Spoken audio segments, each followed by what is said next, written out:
Everyone. तो आज हम स्टार्ट करने वाले हैं मेटल्स के साथ रिएक्शंस हमारे हेलो एल्केन का, जो कि काफ़ी ज़्यादा इंटरेस्टिंग होने वाला है।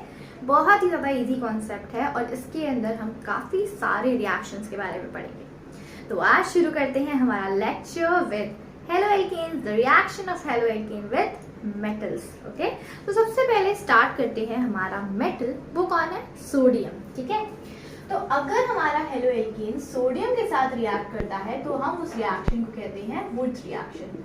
ठीक है, जब हम सोडियम के साथ रिएक्शन कराते हैं हमारे हेलो एल्केन का तो हम उससे कहते हैं वुड्स रिएक्शन। ठीक है, तो होता क्या है इसके अंदर? नॉर्मल रिएक्शन लिख के देखते हैं। इस रिएक्शन के अंदर होगा क्या? नॉर्मल हमारे पास अगर कोई एल्काइल हैलाइड है, ठीक है, अगर मैं उस एल्काइल हैलाइड को सोडियम के साथ ट्रीट करती हूँ in the presence of dry ether, तो मुझे मिलता है आर चेन डबलिंग। मतलब मेरे पास जो भी आर की चेन होगी, मिथाइल की चेन, इथाइल की चेन, वो एग्जैक्टली डबल हो जाती है। तो ये लेंथनिंग ऑफ चेन प्रोसेस भी कह सकते हैं हम इसको। The process in which there is a lengthening of chain, that reaction is known as a Wurtz reaction. अगर मैं इसको लिखना चाहूँ तो मैं क्या लिखूंगी? The Wurtz reaction is a reaction in which alkyl halide in the presence of sodium and dry ether gives alkene. Okay? यहाँ पे आपको क्या मिल गया? एल्कीन की चेन मिल गई, the chain of alkene. ठीक है, तो एक्चुअली ये जो रिएक्शन था इसके अंदर मैं सिंपल लिखूं, जैसे कि अगर मैंने लिखा मिथाइल क्लोराइड और इसको मैंने रिएक्ट कराया sodium in the presence of dry ether, तो होगा क्या? यहाँ पे आपको डबलिंग मिल जाएगी और आपको मिल जाएगा मिथाइल क्लोराइड की जगह इथेन। तो अगर मुझे दो मिथाइल चाहिए तो मुझे क्या डालना पड़ेगा? 2 molecules of this and 2 molecules of this. ठीक है, अगर मैं 2 मॉलिक्यूल्स लूंगी तब जाके मुझे डबलिंग ऑफ चेन मिलेगी। तो ये है सिंपल रिएक्शन जिसे हम कहते हैं वुड्स रिएक्शन। तो चलो अब इसका थोड़ा मैकेनिज्म देखने की कोशिश करते हैं कि एक्चुअली इसके अंदर हुआ क्या होगा। क्या हुआ होगा भाई? चलो देखते हैं। तो चलो अब हम स्टार्ट करते हैं, इसी रिएक्शन को लेते हैं और सोचते हैं कि एक्चुअली होगा क्या। हमें कभी भी किसी का मैकेनिज्म पता करना होता है ना, तो हम क्या करते हैं, जो भी रिएजेंट, जो भी रिएक्टेंट आपने यूज किया उसके स्टेटस के बारे में समझो, नेचर के बारे में समझो, उसका नेचर है क्या। ठीक है, उसके बाद देखो तुम्हें रिएक्शन बहुत आसान लगेगा और ऑर्गेनिक केमिस्ट्री बहुत आसान लगेगी। ठीक है, तो चलो स्टार्ट करते हैं अपने मिथाइल क्लोराइड से। ठीक है, अब हमने क्या लिया? हमने ले लिया सोडियम। हमें पता है जो सोडियम है वो है एक मेटल, एल्कलाई मेटल, और एल्कलाई मेटल की टेंडेंसी क्या होती है बेटा? एक इलेक्ट्रॉन लूज करना, है ना। अगर ये एक इलेक्ट्रॉन लूज करेगा तो ये क्या बनेगा? सोडियम केटायन प्लस एक इलेक्ट्रॉन। तो मैं लिख सकती हूँ कि ये सोडियम रेडिकल केटायन है। लिख सकती हूँ ना मैं, क्योंकि इसने एक ही इलेक्ट्रॉन लूज किया। एक इलेक्ट्रॉन लूज किया, किसी ने किसी को कुछ पैसे दिए तो उसके सर पे आएगा प्लस चार्ज, और इसने एक इलेक्ट्रॉन लूज किया, इसकी वजह से क्या मिला? क्या बन गया? Sodium cation radical. ये एक रेडिकल बन गया। ठीक है, तो चलो हमने क्या लिया? Methyl chloride. हमने लिया यहाँ पे मिथाइल क्लोराइड। ठीक है, अगर मेरे पास सोडियम का एक रेडिकल है, अगर मेरा स्टार्टिंग चेन, मेरी जो स्टार्टिंग हो रही है रिएक्शन की, वो एक रेडिकल की वजह से हो रही है, तो मेरा रिएक्शन किस तरीके से प्रोसीड होगा? रेडिकल की तरह, है ना। पहली बात अगर मैं आपको बताऊं ना, तो वुड्स रिएक्शन में मैकेनिज्म ना 2 तरीके से हो सकता है। बेसिकली जो नोन होता है वो फ्री रेडिकल मैकेनिज्म होता है। फ्री रेडिकल मैकेनिज्म से ही ये रिएक्शन शुरू होता है। अगर ये शुरू होगा फ्री रेडिकल से, तो एंडिंग भी आपको फ्री रेडिकल से ही करनी है। दूसरा, इसके अंदर न्यूक्लियोफिलिक सब्स्टिट्यूशन रिएक्शन भी हो सकता है। ठीक है, तो हम फ्री रेडिकल से समझेंगे, जो एक्चुअली सबको पता होना भी चाहिए। ठीक है, तो चलो अब ये बना सोडियम का रेडिकल, है ना। जब ये सोडियम का रेडिकल बना तो हमें पता है कि ये जब ये बॉन्ड टूटेगा तो ये भी फ्री रेडिकल की तरह टूटेगा, है ना। और सोडियम की टेंडेंसी किसके साथ है कंबाइन होने की? क्लोराइड के साथ कि मिथाइल के साथ? ऑफ कोर्स क्लोराइड के साथ, है ना। क्योंकि जब ये CH3 टूटेगा तो CH3 और क्लोरीन के बीच में कौन ज्यादा पावरफुल है, कौन ज्यादा सेल्फिश है भाई? वो है क्लोरीन। तो क्लोरीन के सर पे क्या आएगा? नेगेटिव। ऑफ कोर्स नेगेटिव आएगा। तो होगा क्या? ये रेडिकल इसके साथ जाके कंबाइन करेगा, तो हमें मिलेगा NaCl। क्या हमें क्या मिल गया? NaCl, क्योंकि सोडियम पे प्लस चार्ज, Cl पे नेगेटिव, तो ये दोनों न्यूट्रल बन के क्या बन गए, एक NaCl, और हमें मिल गया मिथाइल का एक रेडिकल मिथाइल, है ना, यही मिल गया। अब होगा क्या, दूसरी बारी, अब इसके पास तो रेडिकल हो गया भाई, अब क्या करें। तो इसका मतलब है हमारे रिएक्शन में हमने देखा था कि हमारे पास दो लोग आएंगे, मिथाइल के दो लोग आएंगे, तो इसका मतलब मुझे दोबारा मिथाइल क्लोराइड लेना पड़ेगा, है ना। तो लेते हैं मिथाइल क्लोराइड, जरा ले लिया मिथाइल क्लोराइड। अब मिथाइल क्लोराइड हमने फिर से लिया, तो होगा क्या, फिर से ये जो सोडियम का रेडिकल है, मतलब मुझे क्या चाहिए, मेरे पास सोडियम रेडिकल से एक इलेक्ट्रॉन आया, अब मुझे क्या चाहिए, मुझे तो चाहिए 2 इलेक्ट्रॉन, मुझे तो चाहिए 2 इलेक्ट्रॉन। तो क्या करें, हम लेंगे 2Na से 2Na रेडिकल और 2 इलेक्ट्रॉन्स, तो एक इलेक्ट्रॉन तो यहाँ पे यूज हो गया और इसने NaCl बना दिया, ठीक है। अब हमारे दूसरे इलेक्ट्रॉन की बारी, हमारे दूसरे सोडियम रेडिकल की बारी, ठीक है। तो जब सोडियम रेडिकल यहाँ पे था, फिर से आया, तो सोडियम रेडिकल ने फिर से क्लोरीन के साथ बॉन्ड बनाया और यहाँ पे हमें फिर से मिल गया NaCl, ठीक है। और फिर से क्या मिला, मिथाइल पे एक रेडिकल, मिथाइल पे क्या मिल गया, हमें एक रेडिकल मिल गया। अब हो गया क्या होगा, चेन टर्मिनेशन स्टेप होगा, हमारे पास क्या होगा, चेन टर्मिनेशन स्टेप। जब भी फ्री रेडिकल मैकेनिज्म होता है ना, तो उसके अंदर 3 स्टेप होते हैं। पहला होता है इनिशिएशन, तो ये इनिशिएशन हो गया ना, स्टार्ट हुई भाई रिएक्शन, आपकी लाइफ में एक रेडिकल आ गया। उसके बाद क्या हुआ, चेन प्रोपोगेशन, तो ये जो स्टेप था जिसके अंदर हमें 2 NaCl मिले, तो ये कौन सा स्टेप हो गया, हमारा चेन प्रोपोगेशन, है ना, 2 स्टेप हमारे चेन प्रोपोगेशन के।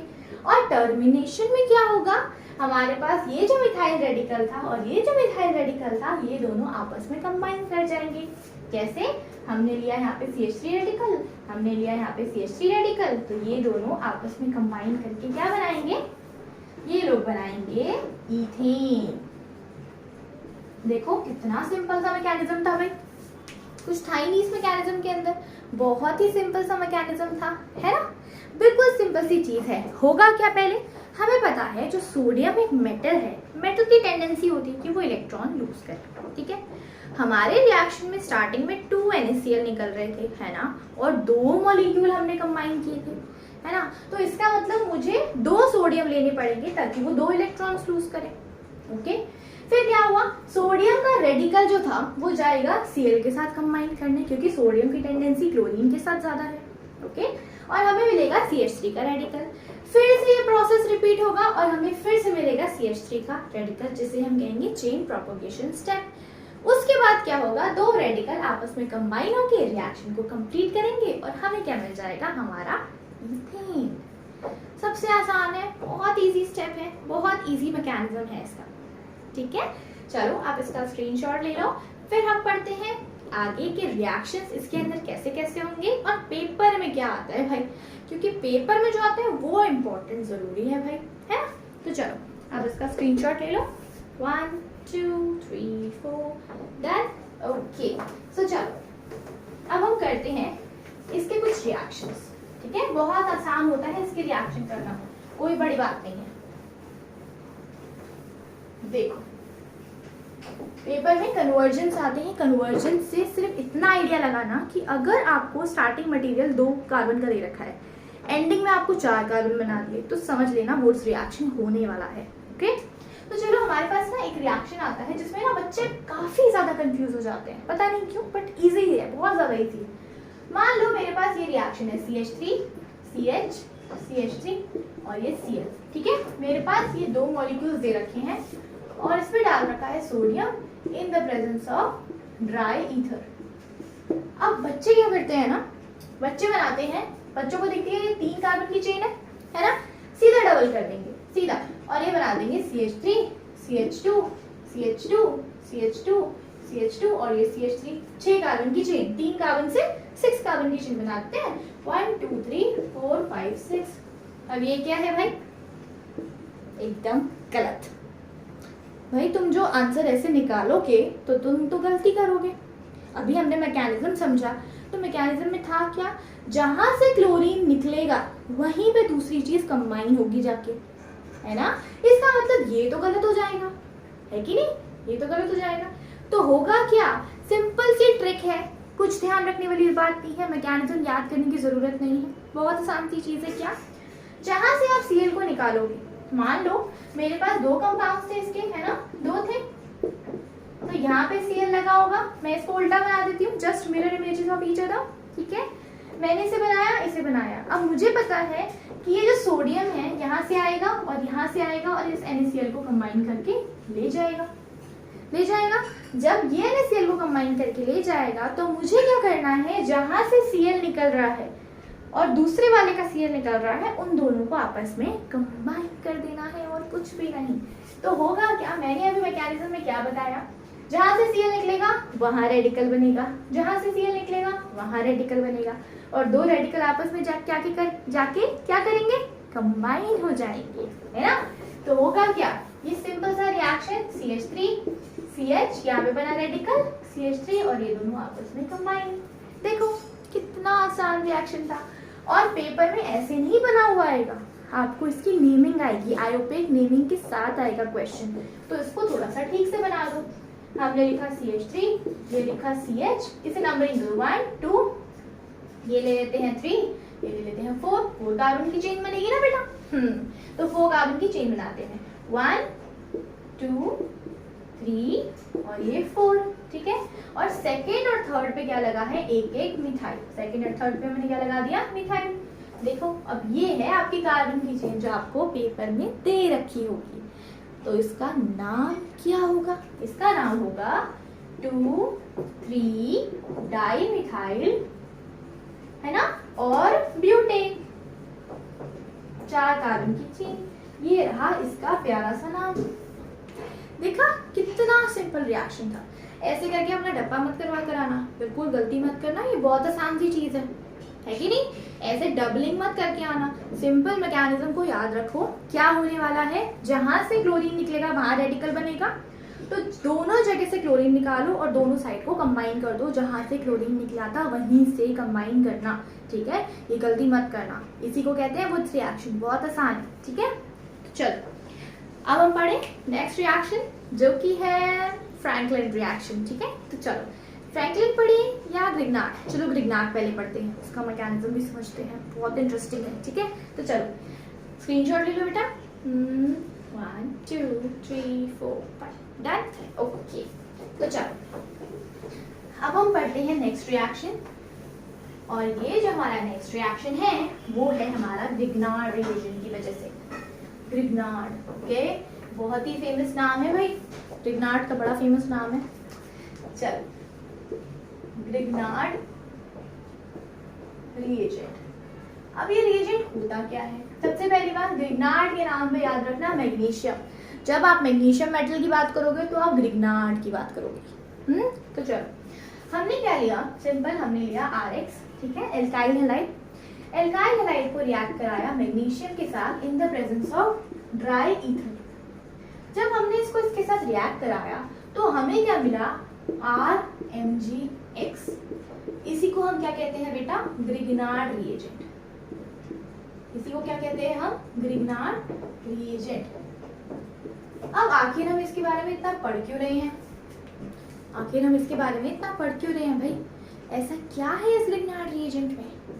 तो ग्रिग्नार्ड रिएजेंट की वजह से ना बहुत कुछ होने वाला है, आपके जो मिथाइल है या जो भी R ग्रुप है आपका, मिथाइल इथाइल प्रोपाइल पेंटाइल कुछ भी हो सकता है, तो उसके कैरेक्टरिस्टिक्स ही चेंज हो जाते हैं, ओके। तो चलो अब हम इसे देखते हैं कि एक्चुअली ये बना कैसे, ठीक है, पहले इसका मैकेनिज्म फिर इसका नेचर समझने की कोशिश करेंगे और इसका रिएक्शन, ओके। तो चलो अब मैंने लिया alkyl halide magnesium in the presence of dry था, तो मुझे मिला ग्रिग्नार्ड रिएजेंट। अब मुझे पता है ये जो मेरा मेटल है, मेटल के अंदर क्या टेंडेंसी होती है, फिर से इलेक्ट्रॉन लूज करने की टेंडेंसी, तो मैकेनिज्म कैसे काम करेगा भाई इसका, मैग्नीशियम क्या करेगा, इलेक्ट्रॉन लूज करेगा, जब मैग्नीशियम एक इलेक्ट्रॉन लूज करेगा तो क्या बनेगा, मैग्नीशियम केटायन एक रेडिकल और हमें मिलेगा एक इलेक्ट्रॉन, है ना। तो मैग्नीशियम ने बनाया एक केटायन रेडिकल और इसके साथ बनाया एक इलेक्ट्रॉन। अब होगा क्या, जब ये मिथाइल, मैं ले लेती हूँ मिथाइल क्लोराइड, ठीक है, होगा क्या, ये जो मिथाइल क्लोराइड है, जब इस पे मैग्नीशियम रेडिकल रिएक्ट करेगा तो ऑफ कोर्स ये रेडिकल की तरह टूटेगा, है ना, ये एक रेडिकल की तरह टूटेगा, है कि नहीं, रेडिकल की तरह टूटेगा। तो ये जो मैग्नीशियम है ना, इसके अंदर दो दो कैरेक्टरिस्टिक्स हैं। एक तो ये मैग्नीशियम अभी भी इलेक्ट्रॉन दे सकता है, एक इलेक्ट्रॉन दे सकता है ना। तो क्लोरीन बोलेगा भाई तू मेरे साथ चल, तो मैग्नीशियम बोलेगा भाई क्लोरीन मेरे पास तो 2 इलेक्ट्रॉन जब लूज करेंगे तो मुझे भी क्लोरीन 2 2 चाहिए, तभी तो मैं MgCl2 बनाऊंगा। अब मैंने तो सिर्फ एक ही इलेक्ट्रॉन लूज किया है, और एक इलेक्ट्रॉन लूज करने के बाद ये तो काफी रिएक्टिव घूम रहा है, इनर्ट तो हुआ ही नहीं, ये तो काफी रिएक्टिव घूम रहा है। इस वजह से ये क्या करता है, ये मैग्नीशियम इन दोनों के ठीक बीच में जाके लग जाता है, इन दोनों के ठीक बीच में जाके लग जाता है, और हमें क्या मिलता है, हमें मिलता है CH3 MgCl। CH3 MgCl हमें क्या मिलता है, मैग्नीशियम ठीक इनके बीच में जाके लग जाता है। ओके, अब ये लगा तो होगा क्या, जब ये मैग्नीशियम बीच में लग गया तो होगा क्या, जरा देखना पड़ेगा। अब हमने देखा कि ये जो CH3 मैग्नीशियम है, अगर मैं मैग्नीशियम और CH3 को बॉन्ड को देखूं ना, तो मुझे दिख रहा है इसके अंदर काफी कोवेलेंट कैरेक्टर आ गया है भाई, है ना। और अगर मैं MgCl के बॉन्ड को देखूं तो मुझे दिख रहा है कि MgCl के बॉन्ड के अंदर आयनिक कैरेक्टर है ना। मतलब एक ही कंपाउंड के अंदर मुझे 50% आयनिक कैरेक्टर दिखेगा और 50% मुझे कोवेलेंट कैरेक्टर दिखेगा। एक ही कंपाउंड के अंदर मुझे दिख रहा है 50% आयनिक किसकी वजह से, MgCl के बॉन्ड की वजह से, और मुझे कोवेलेंट किसकी वजह से दिख रहा है, मैग्नीशियम और मिथाइल के बॉन्ड की वजह से। भाई ये तो बहुत दिक्कत वाली बात हो गई, एक के अंदर आयनिक, एक के अंदर कोवेलेंट, ये मैग्नीशियम मिथाइल का कोवेलेंट आयनिक कैसे चल रहा है भाई ये। अगर ये कोवेलेंट और आयनिक दोनों कैरेक्टर शो कर रहा है तो एक्चुअली हुआ क्या होगा इसके अंदर, और मेरे R ग्रुप पे क्या फर्क पड़ेगा इसकी वजह से। तो चलो अब वो देखते हैं, ठीक है, इसका नेचर कैसा है वो देखते हैं, ठीक है। ले लो आप इसका स्क्रीनशॉट, बढ़ते हैं आगे अपने प्रोसेस की तरफ, अपने नेचर की तरफ कि हमारा ग्रिग्नार्ड रिएजेंट एक्चुअली इसका नेचर क्या है। अगर मैं इसको किसी इलेक्ट्रोफिलिक रिएक्शन रिएजेंट के साथ रिएक्ट कराऊं तो ये कैसे बिहेव करेगा, है ना, तो हमें देखना पड़ेगा। चलो फिर देखते हैं हमारे ग्रिग्नार्ड रिएजेंट की स्टोरी, है ना। काफी इंटरेस्टिंग है वैसे ग्रिग्नार्ड रिएजेंट पे काफी ज्यादा क्वेश्चंस आते हैं बेटा, बहुत ज्यादा क्वेश्चंस आते हैं। देखो मैंने बोला ये है हमारे पास RMgX, ठीक है। अब X वाला क्या करेगा, अपनी तरफ इलेक्ट्रॉन्स को खींचेगा, और मैग्नीशियम देने को बड़ा तैयार बैठा हुआ है ना। अब मैग्नीशियम इसको भी खींचे, इसको भी देगा इलेक्ट्रॉन्स और इसको भी देगा, क्योंकि मैग्नीशियम बीच में बैठा हुआ है। मैग्नीशियम है मेटल, इसको भी इलेक्ट्रॉन दे सकता है, इसको भी इलेक्ट्रॉन देगा। इसकी वजह से तुम्हारा मिथाइल का कैरेक्टर पता है क्या आएगा, नेगेटिव। अगर मैं देखूं तो मुझे क्या दिखेगा, अगर ये बॉन्ड टूटेगा तो मुझे मिलेगा R नेगेटिव और मुझे मिलेगा MgX पॉजिटिव, मुझे मिलेगा R नेगेटिव। ये पूरा का पूरा बॉन्ड टूट जाएगा, ब्रेक हो जाएगा, किसकी वजह से, ये हैलाइड की वजह से। ये हैलाइड मैग्नीशियम को अपनी तरफ खींचेगा, जिसकी वजह से मैग्नीशियम इस R को इलेक्ट्रॉन दे देगा और खुद हैलाइड की तरफ घूम जाएगा, और होगा क्या, हमारा उम्प्लॉन्ग, इसे हम कहते हैं उम्प्लॉन्ग ऑफ मिथाइल ग्रुप। वैसे मिथाइल हर किसी को देने के लिए तैयार रहता है, इलेक्ट्रॉन रिलीजिंग ग्रुप होता है, इलेक्ट्रॉन डोनेटिंग ग्रुप होता है, लेकिन जब कोई मेटल इसके साथ लग जाता है तो ये अपनी पोलैरिटी को रिवर्स कर देता है, जिसे हम कहते हैं उम्प्लॉन्ग, ठीक है। तो इसकी वजह से क्या होता है, ये जो आपका R है अब वो नेगेटिव की तरह बिहेव करेगा, एज अ न्यूक्लियोफाइल बिहेव करेगा, एज अ न्यूक्लियोफाइल बिहेव करेगा, ठीक है। अब मान लेते हैं अगर हमारे पास ये RMgX वाटर के साथ रिएक्ट करे, H2O के साथ, अगर हम लेते हैं वाटर के साथ रिएक्शन, तो होगा क्या, हमें पता है वाटर जब टूटेगा तो H+ और OH नेगेटिव बनाएगा, है ना बेटा। जब वाटर टूटेगा तो H+ और OH नेगेटिव बनाएगा। मैंने बोला जब ये मैग्नीशियम के साथ कंबाइन किया तो ये R नेगेटिव बन गया, मिथाइल ने अपनी पोलैरिटी को रिवर्स कर लिया, तो ये जो R नेगेटिव है वो किसे लेके चला जाएगा, H+ को, और हमें क्या मिलेगा, हमें मिलेगा नॉर्मल एल्कीन, ठीक है, हमें क्या मिल जाएगा, हमें मिल जाएगा एल्केन। ठीक है, और इसके साथ मुझे मिलेगा Mg, ये OH बीच में चला जाएगा क्योंकि Mg के ऊपर कैटायन है। ठीक है, और ये बन जाएगा MgOH(X). ठीक है, तो अगर मैं कोई रिएक्शन ले लूं, जैसे मैंने लिया CH3MgCl, ठीक है, तो मुझे पता है CH3 के ऊपर क्या चार्ज है, नेगेटिव आयनिक कैरेक्टर आ रहा है उसके अंदर कोवेलेंट की वजह से, है ना। कोवेलेंट ना होने के बावजूद उसके अंदर आयनिक कैरेक्टर आ रहा है, ज्यादा आयनिक कैरेक्टर आ चुका है। ओके, वैसे तो कोवेलेंट होना चाहिए था, लेकिन अब उसके अंदर आयनिक कैरेक्टर आ रहा है। ठीक है, तो अगर उसके अंदर आयनिक कैरेक्टर आ रहा है, वो नेगेटिव हो रहा है, तो वो कैसे काम करेगा, एज अ न्यूक्लियोफाइल। तो अगर मैं इसको वाटर के साथ रिएक्ट कराऊंगी तो इसका H+ पार्ट जो है वो जाएगा CH3 के पास, तो हमें क्या मिलेगा, CH3 के साथ H, और मिल जाएगा हमें पूरा का पूरा मीथेन। ठीक है, और हमें मिल जाएगा साथ में MgOH और Cl। देखो कितना आसान सा रिएक्शन था, कुछ भी नहीं है भाई इसके अंदर। तो देखा, समझ में आया, कोई मुश्किल वाली बात नहीं है, इट्स वेरी इजी कॉन्सेप्ट, है ना, बहुत इजी कॉन्सेप्ट है। हमने क्या देखा, जब कोई मिथाइल ग्रुप MgX के साथ रिएक्शन करेगा तो ग्रिग्नार्ड रिएक्शन बढ़ेगा, और ग्रिग्नार्ड रिएक्शन में जो आपकी R है, आपका जो मिथाइल है, प्रोपाइल है या इथाइल है, उसकी पोलैरिटी रिवर्स हो जाती है क्योंकि उसके अंदर ज्यादा आयनिक कैरेक्टर आ जाता है। ठीक है, तो उसकी पोलैरिटी रिवर्स हो जाती है, तो मिथाइल नेगेटिव बन जाता है। और ये जो मिथाइल नेगेटिव है वो जब भी वाटर के साथ रिएक्ट करेगा तो ऑफ कोर्स वाटर टूटेगा कैसे, H+ और OH नेगेटिव की तरह। ये जब एक न्यूक्लियोफाइल है तो ये अपने ऑपोजिट चार्ज को अट्रैक्ट करेगा, तो मिथाइल H को लेके जाएगा तो बनेगा, हमें मीथेन मिल जाएगा, और हमें उसके साथ मिल जाएगा MgOHCl। क्लियर? आई होप आपको ये समझ में आ गया हो, बहुत आसान सा कॉन्सेप्ट था। ठीक है, तो चलो ओके, चलिए अब अपने नेक्स्ट कंपाउंड की तरफ।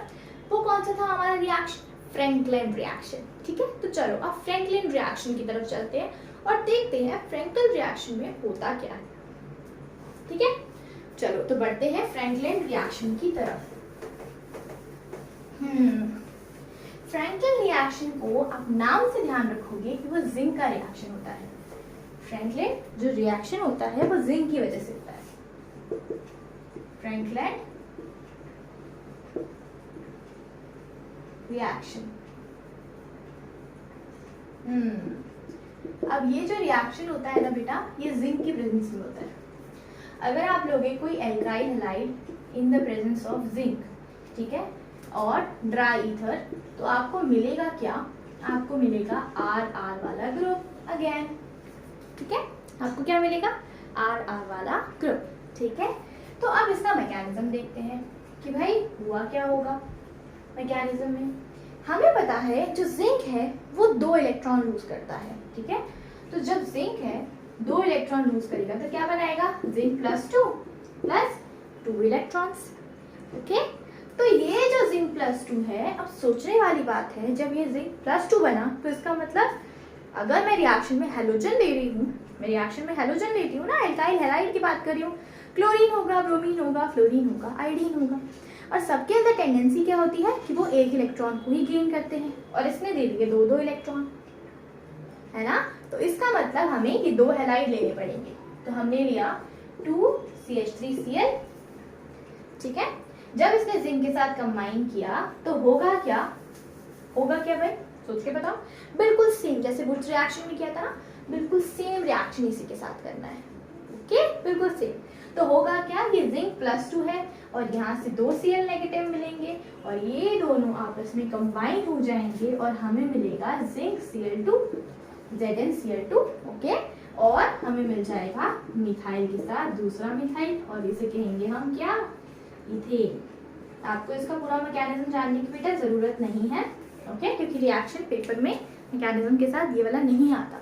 ओके, तो इतना जानने की जरूरत नहीं है, और बाकी मैंने वुड्स रिएक्शन में अच्छे से समझाया है ना, बिल्कुल वैसे ही इसके मैकेनिज्म को खुद से करने का ट्राई करो, बहुत आसान है। ठीक है, तो चलो इसमें क्या होगा, सिंपल जिंक +2 होगा, +2 होगा तो 2 Cl नेगेटिव आएंगे यहाँ से, और ये क्या बन जाएगा, जिंक Cl2 ZnCl2, और हमें मिल जाएगा मिथाइल के साथ मिथाइल।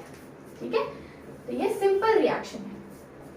ठीक है, मैंने पूरा मैकेनिज्म नहीं लिखा है, सिंपल रिएक्शन जैसे होगा, ओके। और हमें क्या मिल जाएगा, नॉर्मल एल्कीन। 2 मिथाइल आपस में कंबाइन होके हमें मिल जाएगा नॉर्मल एल्कीन। इसे कहते हैं फ्रैंकलिन रिएक्शन। जब जिंक आता है रिएक्शन के अंदर, सोडियम आएगा तो वुड्स रिएक्शन है ना, मैग्नीशियम आएगा तो ग्रिग्नार्ड, ओके, और जिंक आएगा तो फ्रैंकलिन रिएक्शन, ठीक है।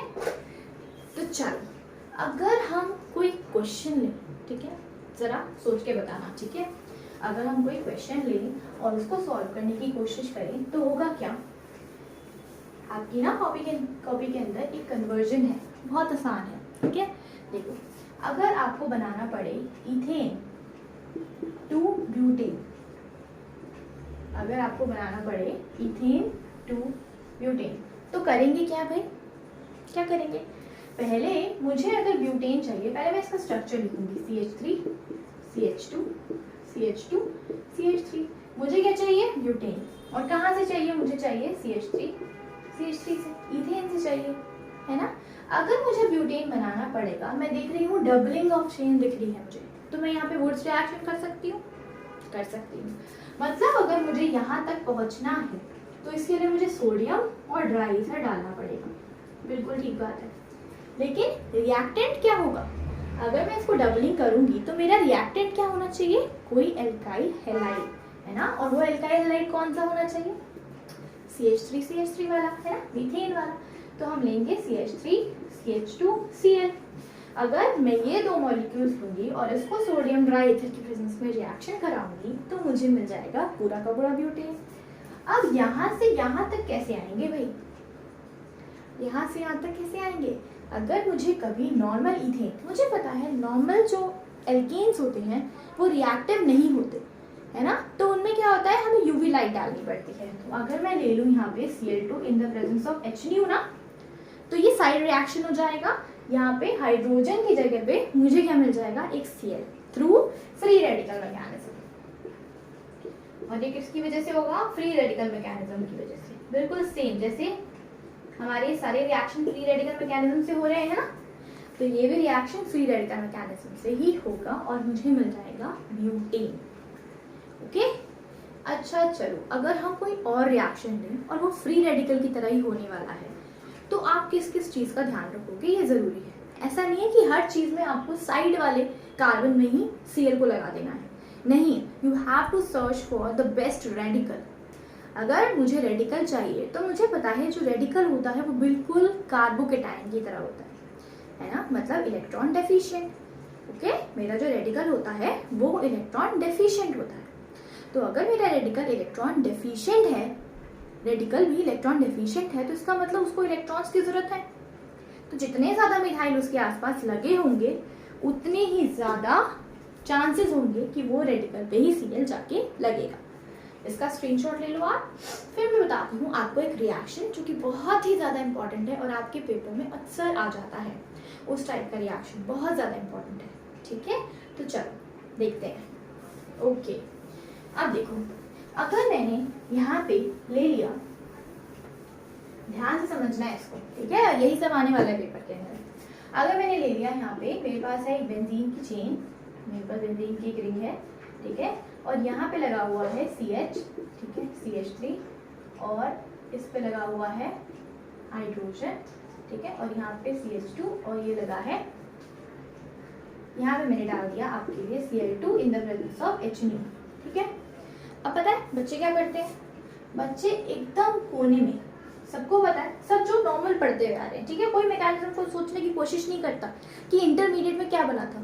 ध्यान रखो, इंटरमीडिएट में आपका रेडिकल बना था तो आपको बेस्ट रेडिकल ही ढूंढना है, ओके। अब बच्चे क्या करते हैं मैं बताती हूँ, देखो CH3, यहाँ पे देखो ये कार्बन था, यहाँ पे हाइड्रोजन, ये CH3, और वो इस CH3 पे लगा देते हैं CH2 Cl। अब ये क्या है, बिल्कुल रॉन्ग आंसर, ये बिल्कुल रॉन्ग है। क्यों, क्योंकि अगर मैं इस हाइड्रोजन को यहाँ से निकालूंगी तो मुझे पता है जो मेरा रेडिकल बनेगा वो 1 डिग्री बनेगा। अगर मैं देखूं इस कार्बन के पास सिर्फ एक ऐसा कार्बन है जिसके पास एक ही हाइड्रोजन बैठा है, तो ये तो ज़्यादा स्टेबल ही नहीं हुआ ना, बिल्कुल ही नहीं हुआ, है ना।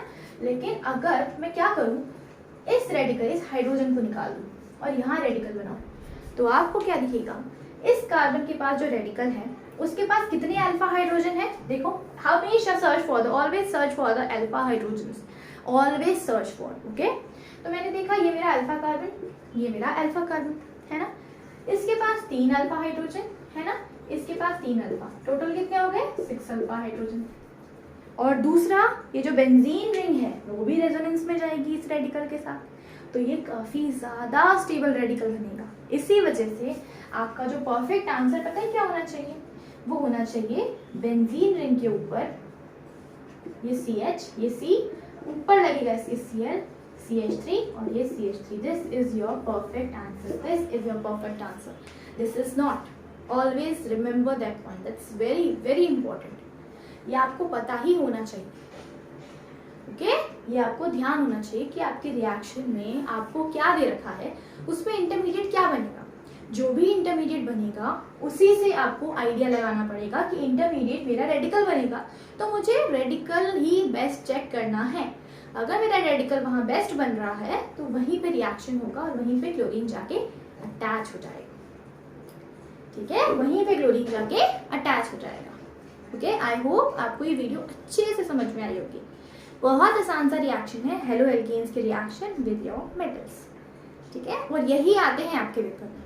तो मैं CBSE लेवल पे ये चीजें बता रही हूँ, बहुत आसान है बेटा, और ये IIT JEE में भी क्वेश्चन आ चुका है ये सेम क्वेश्चन, तो आपको ये ध्यान रखना पड़ेगा। You always search for the best radical and then attack over that carbon, okay, clear. Radical को सर्च करना है, कार्बोकेटायन को सर्च करना है, तो आपको हमेशा उसके अल्फा हाइड्रोजन को चेक करना है। अगर उसके अल्फा हाइड्रोजन ज्यादा है तो वही रिएक्शन होगा। That's it, clear.